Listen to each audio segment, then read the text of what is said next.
Primera de Juan capítulo 4, versículos 7 al 12 dice así: Amados, amémonos unos a otros, porque el amor es de Dios. Todo aquel que ama es nacido de Dios y conoce a Dios. El que no ama no ha conocido a Dios, porque Dios es amor. En esto se mostró el amor de Dios para con nosotros, en que Dios envió a su Hijo unigénito al mundo para que vivamos por él. En esto consiste el amor, no en que nosotros hayamos amado a Dios, sino en que Él nos amó a nosotros y envió a su Hijo en propiciación por nuestros pecados. Amados, si Dios nos ha amado así, debemos también nosotros amarnos unos a otros. Nadie ha visto jamás a Dios. Si nos amamos unos a otros, Dios permanece en nosotros y su amor se ha perfeccionado en nosotros. Amén. Vamos a orar. Vamos a pedirle al Señor que nos acompañe, porque en verdad este es un concepto muy importante que como iglesia debemos aprender. ¿Ven? Oramos. Señor, nuestro buen Dios, te damos gracias primeramente por estar aquí reunidos entre hermanos. Padre, abre nuestro entendimiento, abre nuestros corazones para poder estar atentos a lo que dice tu palabra. En verdad, Señor, hoy vamos a aprender algo muy importante, que el origen del amor está en tu persona, Señor. No se puede amar fuera de conocer al Señor. Y Señor, es la fuente de todo amor, es la cruz. Esa cruz donde se derramó el verdadero amor incondicional, el cual es el parámetro por el cual debemos amar también nosotros. Padre, yo te ruego que bendigas a mis hermanos y que, Señor, te muevas a pesar del predicador. Que esta palabra sea clavada en el corazón de mis hermanos para llevar a la práctica. En el nombre de Jesús. Amén. Entonces, hermanos, imagínense por un instante que nosotros andamos yendo caminando por la costanera de Asunción, mientras estamos hablando de las cosas del Señor, y de repente aparece detrás nuestro un avión enorme, un avión gigante, algo muy grande, un Boeing 747, esos aviones que tienen 4 motores, algo que pasa y hace mucho ruido, y nosotros miramos hacia arriba y decimos: wow, qué enorme este avión. Pero la pregunta que uno debe hacerse es: ¿quién en sus sanos cabales diría que ese avión fue construido a partir de la nada? ¿Quién que está aquí presente diría: ese avión fue construido a partir de la nada? Yo diría que nadie. Nadie va a decir que ese avión apareció de la nada. Lo más lógico es reconocer que detrás de una obra tan maravillosa de la humanidad hubo ingenieros, hubo mecánicos, hubo arquitectos, hubo alguien que lo pensó, hubo alguien que lo diseñó y hubo alguien que lo construyó. Ahora, si eso es cierto, para un simple avión, ese concepto es tan lógico para un simple avión, ¿no es más lógico afirmar que detrás de la creación de los ríos, los montes, las estrellas, la luna, las estrellas, los montes y los collados, y hasta nuestra propia vida, existe un creador sabio y poderoso? Si reconocemos eso en algo tan simple como una máquina, es más lógico reconocerlo si es que nosotros vemos todo lo que fue creado. Incluso grandes pensadores del mundo han afirmado que de la nada, nada puede surgir, porque la nada no tiene poder creativo. Así que, hermanos, quiero decirte que si el universo existe y si hoy existimos, necesariamente debe haber una causa primaria que tenga un origen eterno. Amén. Necesariamente tiene que haber eso, una causa primaria de origen eterno. Y eso es sin duda nuestro Dios, la causa primaria de absolutamente todo. Porque la Biblia nos dice que todo procede de Él, todo fue creado por Él y para Él. Y nada de lo que existe iba a existir si no fuera por Él. Ahora, hermanos, el punto es que si Dios es el creador de todo lo que existe, también podemos afirmar entonces con mucha tranquilidad que el amor también tiene origen en Él. La Biblia nos dice algo muy claro y hay que diferenciarlo. La Biblia no te dice que Dios tiene amor. La Biblia te dice que Dios es amor. Dios es amor. No es que Dios tiene, sino que Dios es amor. Por lo tanto, podemos decir que el verdadero amor no puede nacer de la nada. Y mucho menos, hermanos, puede nacer del corazón humano. El verdadero amor no puede nacer del corazón humano. Porque la fuente del amor es Dios mismo. Todo tiene un origen. Todo va a tener un origen. El mundo tiene un origen, la existencia. La Biblia nos dice que un día Dios decidió crear. Es decir, todo tiene un origen y una causa. Y el amor es Dios. Y Dios es la causa del amor. Sin embargo, todo lo que estamos aquí podemos decir que el mundo quiere convencernos de algo totalmente diferente. Se nos repite que el amor comienza en uno mismo. ¿Es así? Ámate a ti mismo. Te doy ejemplos. Sigmund Freud, él decía, amarse a sí mismo es el comienzo de una aventura que dura toda la vida. El otro es el psicoanalista Erich Fromm, enseñaba que solo cuando aprendemos a aceptarnos y amarnos podemos amar a los demás. Eso es lo que te dice el mundo. Pero hermanos, eso no deja de ser un vil engaño. Esto es un vil engaño. Amarte a ti mismo es un vil engaño. Porque el amor que nace de uno mismo, el famoso amor propio, termina enfriándose. Ese amor tarde o temprano se vuelve egoísta. Tarde o temprano se agota. Tarde o temprano desaparece. Si nace en nosotros, desaparece. En cambio, el amor que procede de Dios es un amor puro, es un amor santo, es un amor eterno, porque, hermanos, es el reflejo de su carácter. Y esa es la comparación que todo el tiempo tienen que tener. El amor nuestro es un amor que deja de ser, es un amor egoísta, es un amor que te conviene, pero el amor de Dios es un amor puro, es un amor santo, un amor eterno, porque es el reflejo de su carácter. El amor no busca lo suyo, no se agota y no desaparece. Así que, hermanos, este amor es de fuente eterna, por ende este amor es eterno. Y precisamente este amor es al que nos llama el apóstol Juan. Y es el amor que venimos diciendo. Este amor no depende de lo que sientes, no depende de las situaciones, sino un amor que fluye en nosotros de parte de Dios. El punto es que a medida que vamos viendo en la carta, una vez más se está repitiendo el punto del amor. Y a esta altura es la tercera vez que Juan nos dice que si realmente hemos nacido de nuevo, amamos y permanecemos en la familia de Dios. Por ende, el amor es el distintivo, la marca visible de que realmente hemos nacido nuevo.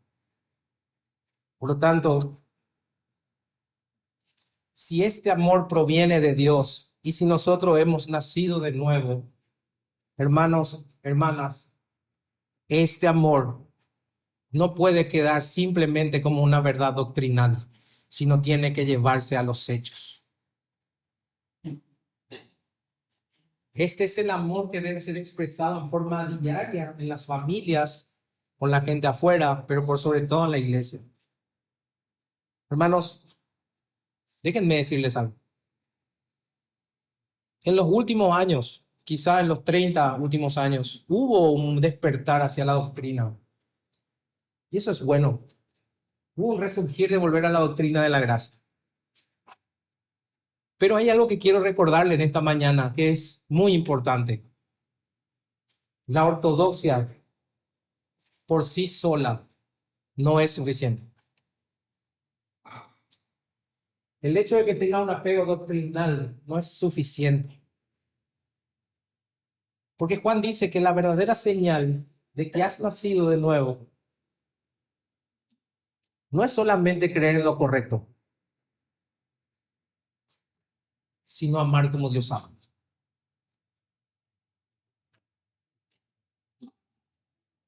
Hermano, es importante que lo entiendas. No basta con tener un contenido correcto. Hay que amarlo. Por eso al meditar este pasaje hoy vamos a ver cosas muy importantes para la vida cristiana. ¿De dónde viene el amor? ¿Cómo Dios mostró ese amor en Cristo? ¿Cómo se hace evidente en nuestras vidas? Amén. Hermanos, ruego al Señor a partir de aquí que ustedes entiendan que es importante, importantísimo la doctrina correcta. Pero mucho más importante es ver eso reflejado en amor. Ese es el corazón del mensaje de lo que Juan está dando en la carta. Reconozcamos los falsos maestros por dos cosas: por su falta de doctrina correcta y por su práctica sin amor. Dos cosas claves. Vamos a dividir el sermón entonces en 3 puntos.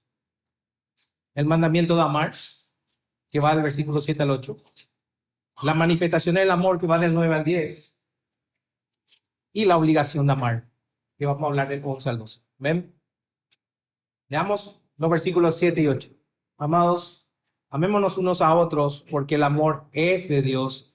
Y todo aquel que ama es nacido de Dios y conoce a Dios. El que no ama no ha conocido a Dios, porque Dios es amor. Hermanos, fíjense algo muy importante. Juan no empieza esta porción del amor hablando primero del mandato. Lo primero que hace es un recordatorio, y te da ese recordatorio. Él te dice amados, amados. Él te recuerda, está diciendo, o te recuerda primeramente quién sos. Si te está diciendo amados, te está diciendo sos un hijo profundamente amado por parte de Dios. Miren eso, porque es importante a la hora de presentar las cosas. Primero le recuerda la identidad y luego va a hablar del mandato. Y eso tienen que mirarlo no como una casualidad, porque Juan lo que hace es seguir la secuencia que Dios siempre ha tratado a su pueblo. Primero le da una identidad, luego le da un mandato y finalmente le da un testimonio. Por ejemplo, tomen el ejemplo de Israel. Primero lo rescata de Egipto, ¿verdad? Primero rescata de Egipto, luego le dio la ley, mandato. Después los envió a hacer luz para las naciones. Entonces, cuando lean el Éxodo 20, se van a dar cuenta que el Señor lo primero es que le recuerda: acuérdate, yo soy Jehová tu Dios, que te sacó de la tierra de esclavitud de Egipto. Lo primero que hay que entender es identidad. Luego te da un mandato: amarás a tu Dios. Y luego ir y ser testimonio ante las naciones. Y yo creo que lo mismo ocurre con nosotros. Primero Dios nos llama amados, y luego nos da el mandamiento de amar. Y finalmente ese amor se va a convertir en el testimonio visible para el mundo. ¿Saben por qué es importante esto, hermanos? Porque si Juan comenzaba primero con el mandato, podría verse como una carga, una imposición. Pero cuando se te recuerda de dónde saliste, quién sos, quién te amó, cómo fue, a partir de ahí el mandato es algo que se decanta solo por el hecho de tu identidad. Entonces, al recordarte esa identidad, nosotros recordamos que el amor no se exige para obtener algo, sino que fluye de lo que recibimos. Todos los que están aquí conocen: de gracia recibiste, de gracia debes dar.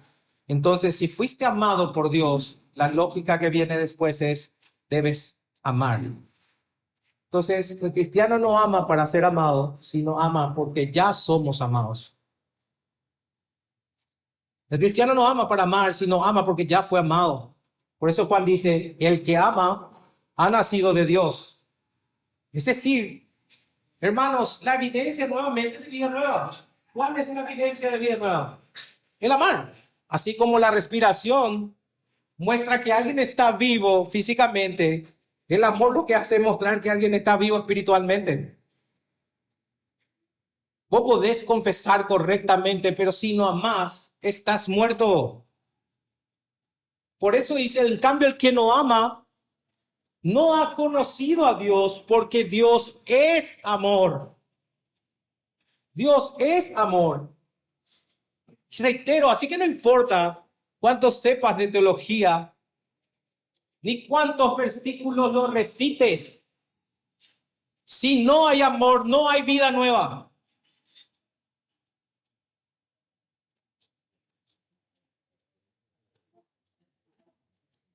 Si no hay amor, no hay vida nueva. Le pido que me acompañen en 1 Corintios capítulo 13, versículo 2. Y miren lo que dice Pablo a la iglesia de los Corintios.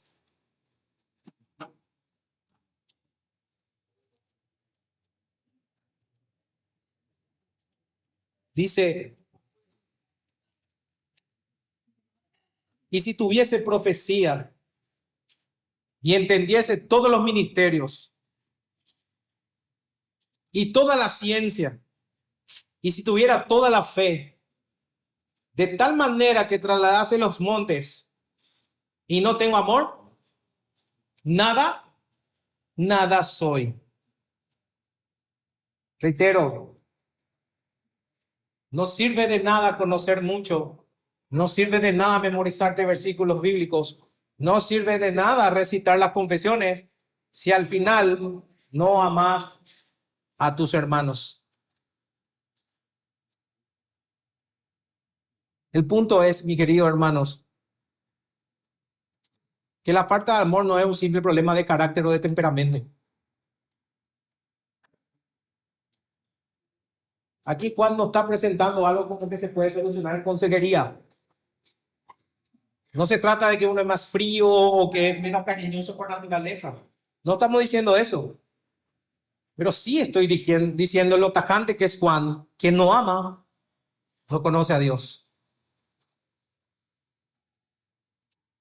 Y esto no es un rasgo de personalidad, porque es un rasgo de muerte espiritual. Entonces, hermanos, cuando está diciendo este es un problema de carácter que se puede tratar, si no está diciendo el que no ama, no ha nacido, entonces es un signo de muerte espiritual. Y reitero, anoten por favor y vayan y lean en sus casas para hacer la comparación nuevamente. Ya lo dijo en 1 Juan 2:9, el que dice que está en la luz y aborrece a su hermano está todavía en tinieblas. Lo dijo nuevamente en Juan 3:10, y en esto se manifiestan los hijos de Dios y los hijos del diablo. Todo aquel que hace justicia y que no ama a sus hermanos no es de Dios. Y lo vuelve a decir en el versículo 14. Nosotros sabemos que hemos pasado de muerte a vida en que amamos a los hermanos. La certeza está en que amas a tus hermanos. El que no ama a su hermano permanece en muerte. ¿Lo ven? Esta es la cuarta vez que está diciendo que el amor es señal de que has nacido de nuevo.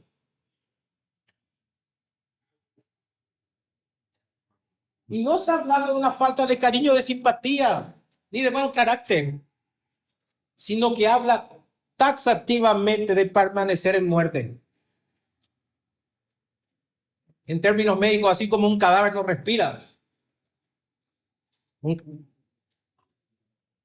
un corazón sin Cristo no ama.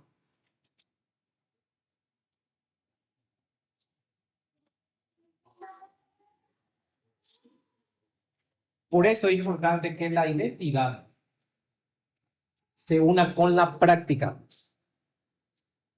La identidad se debe unir con la práctica, lo que decís con lo que haces. Porque si de verdad naciste de nuevo,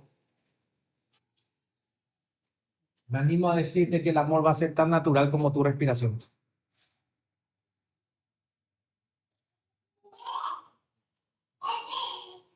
Miren, el domingo pasado Diego nos enseñó sobre la importancia de probar los espíritus, ¿sí? Nosotros aprendimos que todo el que habla de parte de Dios realmente no viene de parte de Dios. Hay que probarlos. Y que la señal era lo que confesaban acerca del Señor Jesucristo. Por lo tanto, una vez más, no quiero que me malinterpreten, la doctrina es vital. Porque si alguien no confiesa que Jesús vino en carne, no es de Dios. Eso nos dijo unos versículos un poco más arriba. Y estudiamos súper bien. Y dijimos que el contenido de la fe marca la diferencia entre la verdad y el error. Pero Juan en este pasaje lo que te está diciendo es, no es solo eso. Hay una segunda cara que es parte de la misma moneda que no se puede separar. Y eso es la práctica del amor. Es importante saber para probar los espíritus, pero es mucho más importante o igual de importante el amar a tus hermanos como signo de que has nacido de nuevo. Entonces, una vez más, no basta con doctrina correcta si no hay amor verdadero. Puede ser un celo que esté realmente tapando un orgullo más que nada, pero no un amor verdadero. Porque la fe ortodoxa sin amor es una hipocresía muerta. El que tiene una buena doctrina pero no ama es un hipócrita. Hipocresía muerta. Pero a contrapartida, si hay sentimiento y no hay doctrina, se vuelve en un sentimentalismo vacío. Son dos extremos. Un sentimentalismo vacío que se mueve todo por sentimiento y nada de doctrina, pero por el otro lado pura doctrina y nada de amor. Hay que buscar el equilibrio porque es una moneda con dos caras inseparables. Mantener la verdad, confesar la verdad y practicar el amor.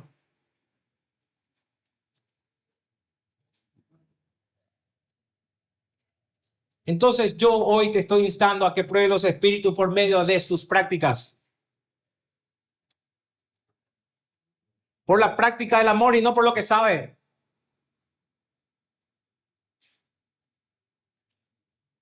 Porque el que tiene la doctrina correcta ama.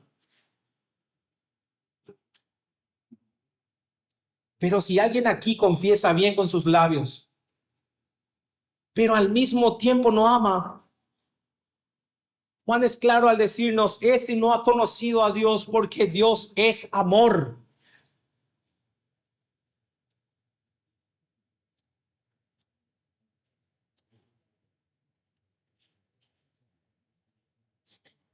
Entonces, hermanos, para que puedan anotar, la vida cristiana es una moneda con dos caras. Y le voy a decir cuál es la primera.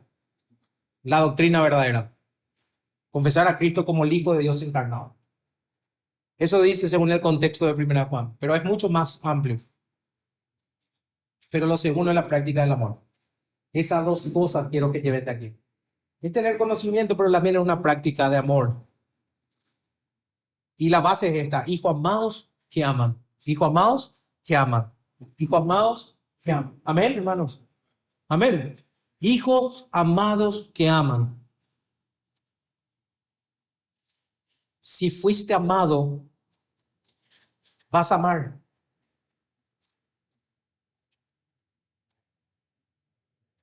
Esto nos lleva a nuestro segundo punto del sermón. ¿Cómo se manifiesta el amor? Del versículo 9 al 10 dice: en esto se mostró el amor de Dios para con nosotros, en que Dios envió a su Hijo unigénito al mundo para que vivamos por Él. En esto consiste el amor, no en que nosotros hayamos amado a Dios, sino en que Él nos amó a nosotros y envió a su Hijo en propiciación por nuestros pecados. Hermanos, muchas veces nosotros decimos cosas muy lindas y generalmente muchas de las que decimos quedan en meras palabras. Pero aquí Juan lo que te está diciendo es que el amor del Señor no quedó solo en palabras bonitas ni en buenas intenciones. Aquí Juan te está diciendo que ese amor se accionó, se puso en práctica, se hizo real, se pudo ver, se pudo tocar, fue visible, fue tangible. Y él dice que fue de esa manera cuando el Padre entregó a su Hijo para salvarnos y darnos vida eterna. Quizás nosotros estamos muy acostumbrados a decir cosas y no cumplir, pero el Señor lo que dice, cumple. Y ese amor no quedó en simples palabras. Y fíjense esto, hermanos. El Padre no envió un ángel. Ahí no dice que el Padre envió un profeta. Ahí dice que el Padre entregó a su propio Hijo, lo más preciado que tiene.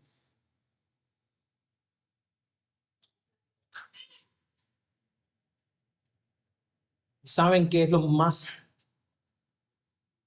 Y eso lo hizo sin que lo mereciéramos. Eso lo hizo cuando vos y yo estamos perdidos en nuestros delitos y pecados. Cuando estábamos lejos de Él. Y cuando estamos en una abierta rebeldía. Por eso no hay forma de cuantificar este amor que es tan inmenso. Voy a decir, es inmenso este amor. Es tan grande y tan asombroso. Porque te rescata aún sin tener nada que ofrecer. Nada. Juan lo recalca de la siguiente manera. En esto consiste el amor. No en que nosotros hayamos amado a Dios, sino que Él nos amó a nosotros y envió a su Hijo en propiciación por nuestros pecados. O sea, ¿quién tomó la iniciativa en esto? La iniciativa la tomó Dios. Fue Él quien te buscó, fue Él quien te escogió y fue Él quien te amó antes de que vos lo amaras. Y lo hizo, hermanos, enviando lo más preciado a su Hijo como propiciación por nuestros pecados. Ahora, esa palabra propiciación puede sonar un poco rara, pero es una palabra muy importante. ¿Qué significa propiciación? La propiciación es el sacrificio que satisface la justicia y la ira de Dios y lo mueve a piedad y misericordia. Esa es la propiciación. En el Antiguo Testamento era ese sacrificio que se ofrecía para aplacar la justicia divina y tener a un Dios propicio. Eso es el sentido de propiciación. Por lo tanto, si dice que el Padre envió a su Hijo como propiciación, en la cruz, Cristo, al ser esa propiciación, fue ese sacrificio que aplacó la ira de Dios, que todos los que estamos aquí presentes y todos los que están ahí afuera merecen. Él lo envió como propiciación, sacrificio que aplacó su ira para que nosotros podamos ser libres. Y de esa manera se abre el camino para el perdón. Por eso dice, todo aquel que cree y se arrepiente será salvo. El Padre enviando a su Hijo como propiciación o sacrificio que aplaca la ira. De esa manera se abre el camino. De esa manera podemos ir al Padre confiados en Cristo Jesús. Se encuentra perdón para los suyos. Por eso, hermanos, deben afirmar con convicción que la cruz no solamente fue la mayor o el mayor despliegue de amor, sino el lugar donde se satisfizo, esa es la palabra, satisfizo la justicia de Dios. ¿Hay mayor amor que ese? No. Es por eso que en la cruz se van a descubrir dos verdades que son también inseparables.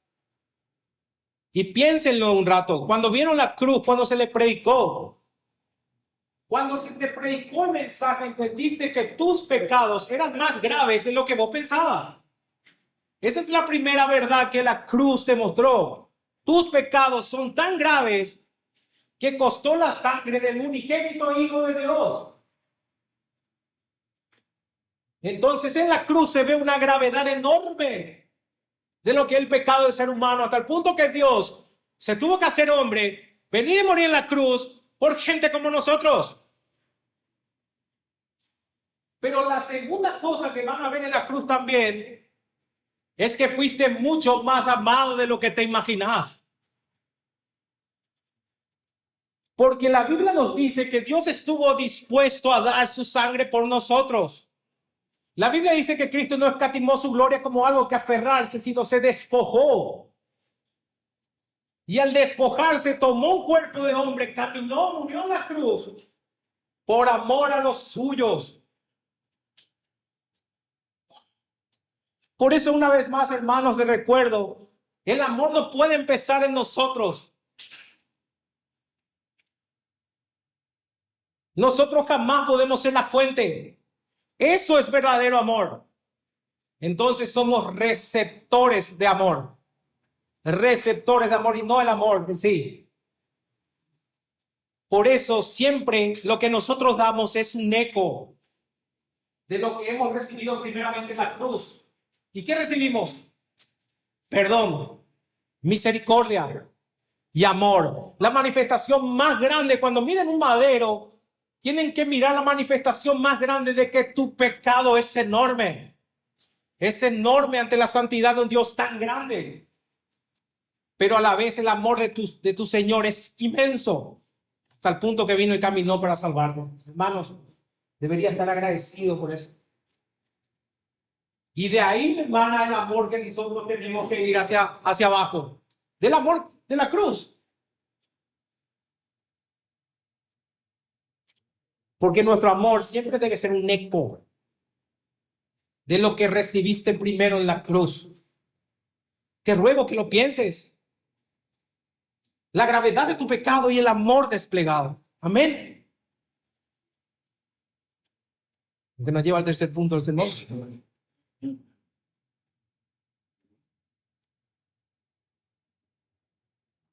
Versículos 11 y 12. Amados, si Dios nos ha amado así, ¿cómo es así? Como acabamos de ver en la cruz, también nosotros debemos amarnos unos a otros. Nadie ha visto jamás a Dios. Si nos amamos unos a otros, Dios permanece en él. Nosotros y su amor se ha perfeccionado en nosotros. Entonces yo te digo esto. Si el Señor te amó y me amó con un amor sacrificial, hasta el punto que dio a su hijo, ese hijo voluntariamente decidió dar su vida, se despojó de su gloria, no como algo que aferrarse, sino se hizo hombre, caminó, vino, padeció, murió y resucitó al tercer día. Lo que vemos nosotros ahí es un amor sacrificial, porque ninguno de los que estamos aquí lo merece.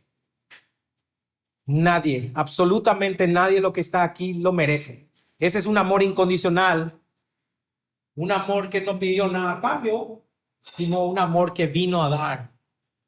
Entonces, si ese es nuestro parámetro, nosotros debemos amarnos de la misma forma. Entonces el versículo que vamos a leer, el 11 y el 12, cuando yo estaba haciendo la predica me di cuenta, es un eco de Juan 3:16. De tal manera amó Dios al mundo que ha dado a su Hijo unigénito.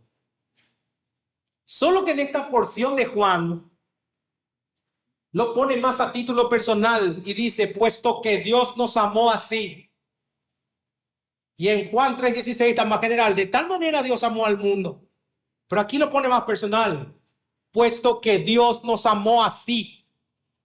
Y pregúntate de qué manera, que ha dado a su Hijo unigénito. Y quiero que no tenga el tiempo verbal. Usa el tiempo pasado. Nos amó. Por eso Juan deja por sentado, una vez más, este amor no fue simplemente algo bonito, sino fue algo que se venía profetizando por todo el Antiguo Testamento y tiene su cumplimiento en Cristo Jesús. Es un amor histórico, un amor consumado, un amor que se llevó a los hechos, no quedó en palabras nada más. Por eso te dice, nos amó, se consumó en la cruz. Dios nos amó en la cruz. Ya se consumó. Por lo tanto, si fuiste amado de esta manera, la conclusión es inevitable. Dice Juan, nosotros debemos también amarnos unos a otros. ¿Y cuál es el resumen de la ley? Lo pueden encontrar tanto en Levítico 19:18 como en Mateo 22:39. ¿Amarás a tu prójimo? ¿Como a ti? ¿Como a ti? ¿Como a ti mismo? ¿Cuándo está restando la importancia del amor a Dios? Lo que Juan está haciendo es mostrarte en la evidencia. Muy parecido a lo que dice Santiago. Yo te muestro mi fe por medio de mis obras. Y yo te muestro que he nacido de nuevo por medio que amo. Y yo muestro que amo al Señor porque te amo. La demostración de que yo te amo es porque amo a mi Señor. Entonces uno muestra evidencias. Porque la pregunta que uno dice es, ¿y cómo yo sé si soy salvo? ¿Amas a tus hermanos? Entonces la verdadera prueba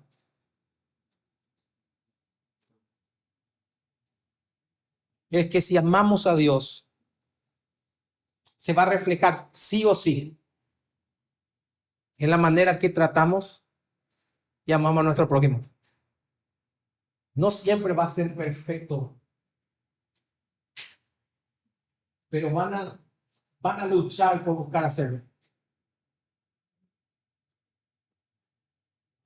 Porque es lógico. ¿Cómo puedes afirmar que amas a un Dios invisible si no puedes amar a tus hermanos que son visibles? Reitero, ¿cómo puedes afirmar que amas a un Dios invisible si no sos capaz de amar a tus hermanos que ven todos los días? Por eso Juan añade, a Dios nadie lo vio. ¿Qué significa eso que a Dios nadie lo vio? De todo lo que yo estuve meditando, esta es la parte que a mí más me llegó en esta porción en este momento. Juan lo que está diciendo es que aunque no podemos ver a Dios invisible, sí se lo puede ver en el reflejo de una iglesia que se ama en verdad.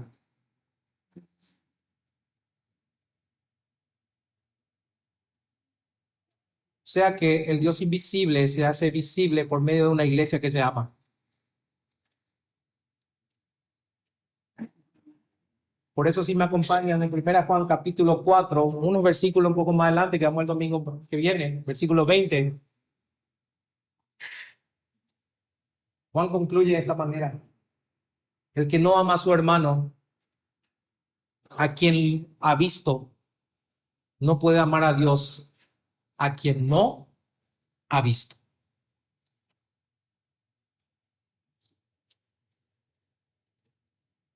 El Dios invisible se hace visible por medio del amor en la iglesia. En otras palabras, ama a tus hermanos.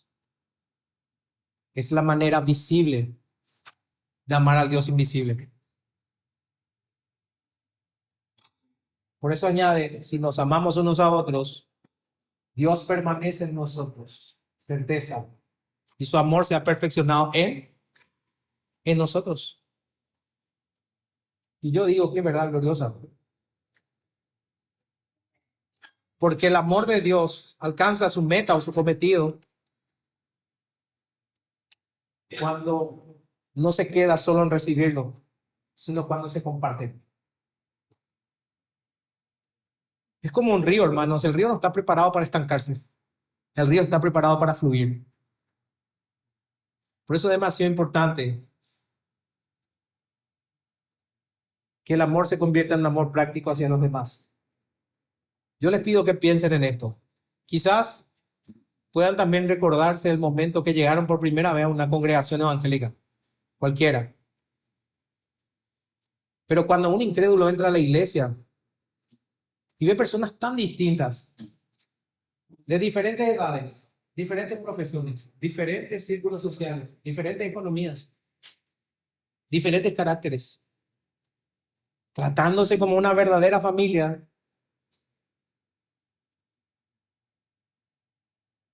no va a poder evitar decir, aquí hay algo distinto. Algo que no se ve en el mundo. Reitero, distintas profesiones, distintas formaciones, distintos niveles sociales, distintos niveles educativos. Pero entra alguien aquí y ve que nosotros nos tratamos como una familia. Una verdadera familia.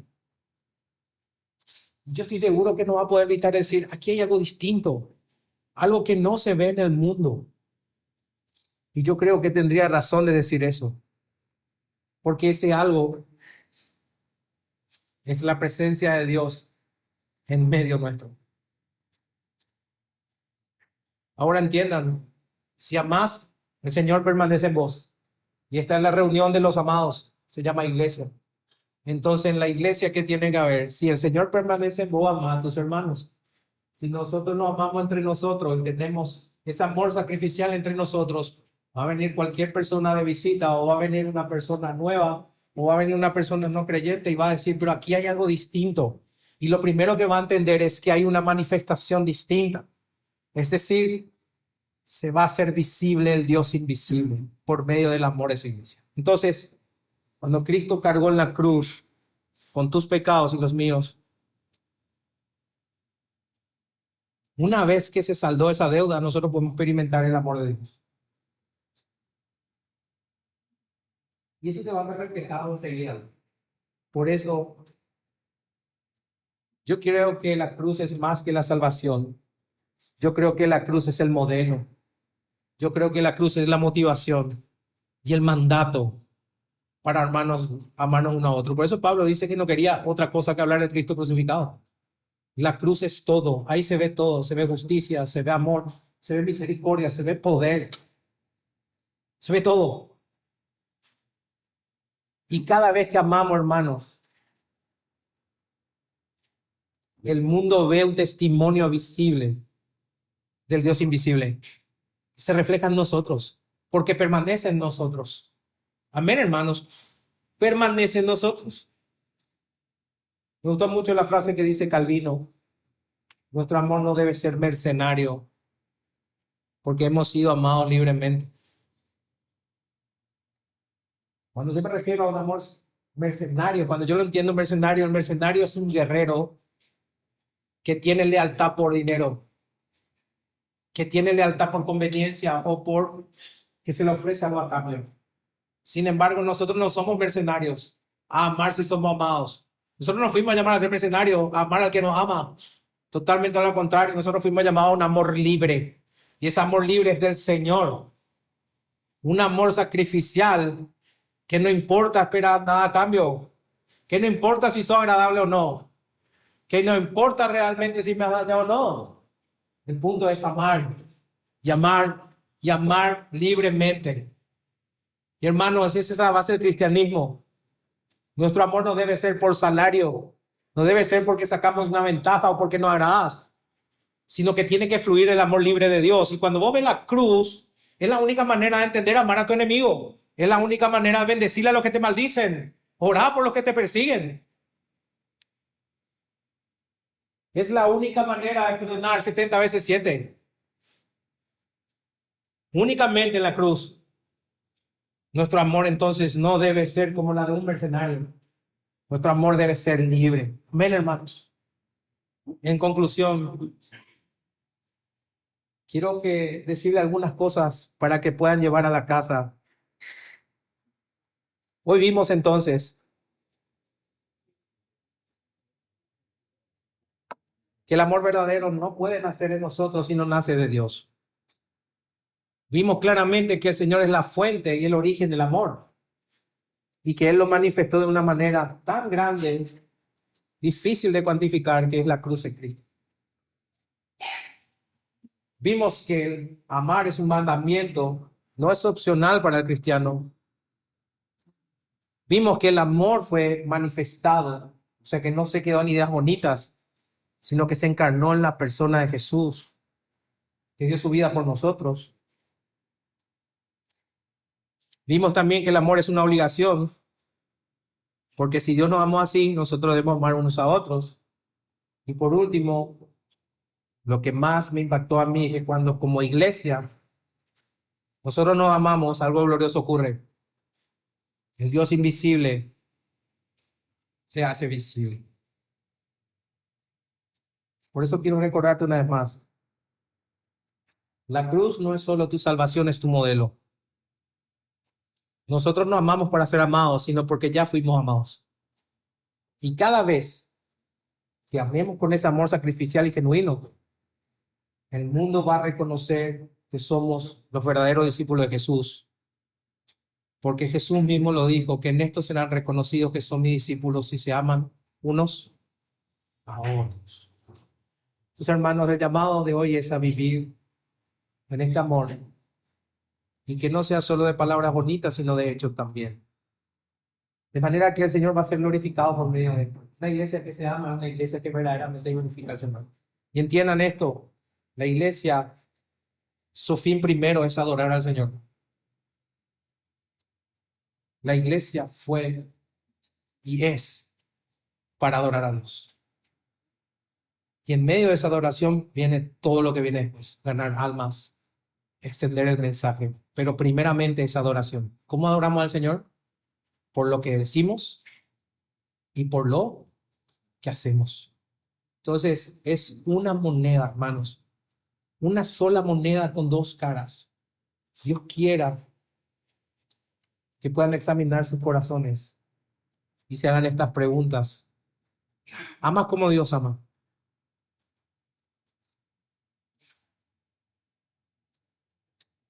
No se trata de que tengamos los sentimientos. Recuerden la prédica anterior, los sentimientos son bastante complicados. Hay veces que nos acusan y otras veces nos dicen o nos aplauden diciendo que estamos haciendo bien. Yo más estoy apuntando a acciones concretas. ¿Amas como Dios ama? Recuerden que cuando hablamos del amor y los sentimientos habíamos visto que si un hermano estaba en necesidad y vos tenías la posibilidad de suplirlo y no lo hacías y le decías, Dios te bendiga, eso no es un amor, sino el amor debe accionar. Te pregunto, ¿estás dispuesto a perdonar al que te hizo daño? ¿Estás dispuesto a servir sin recibir nada a cambio? Servir y dar sin que nadie te aplauda. Que nadie te diga, qué bien lo haces.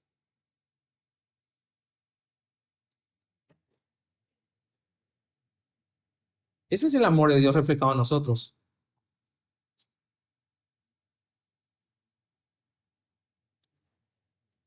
Hermano, yo creo que el primer lugar donde se prueba el amor cristiano es sin duda la familia.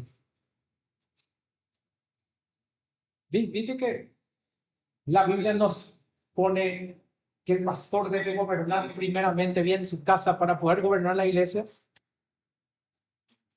Quiere decir que la familia es como una mini iglesia. Si realmente vos querés traer a la macro iglesia, por decirlo acá, tenés que empezar amando en tu casa. Porque ahí es donde se prueba el amor.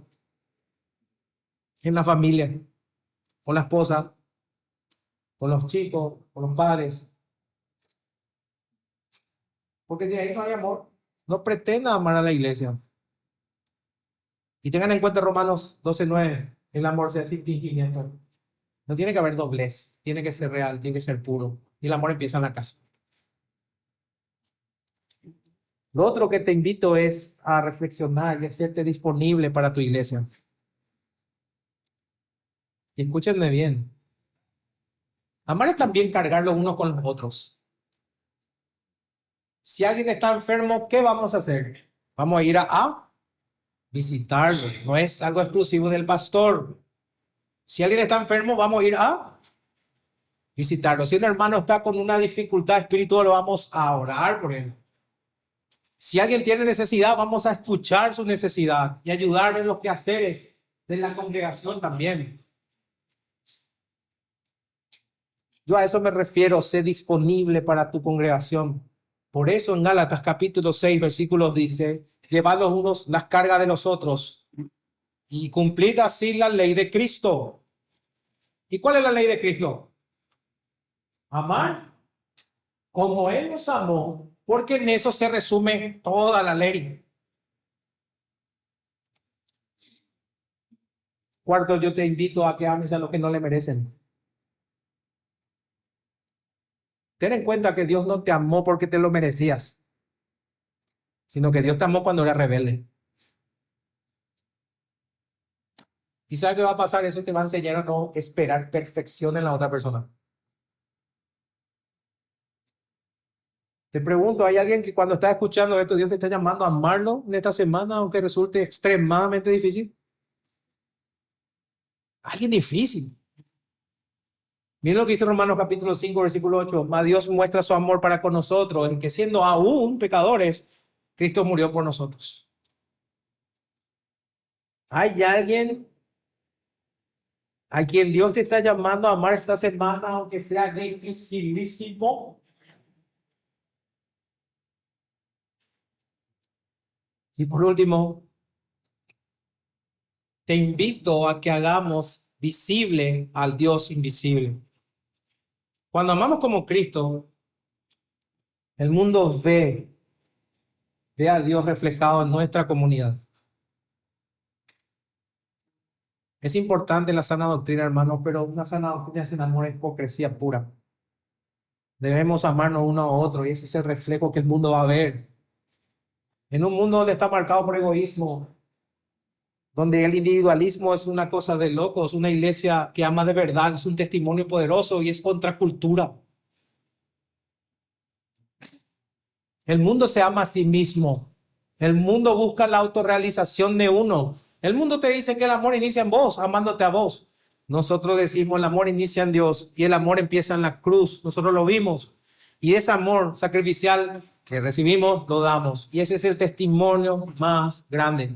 Por eso Jesús dice en Juan 13:35, en esto conocerán todos los que sois mis discípulos, si tuvieren amor unos por los otros. Entonces, hermanos, ruego al Señor que en esta semana puedan meditar en todas estas cosas y que puedan poner en práctica el amor. No es fácil, porque tenemos nuestra naturaleza pecaminosa. No estamos hablando de perfección, pero sí estamos hablando de una fe sincera y un amor sincero y luchar con lo que somos. Amén. Vamos a orar.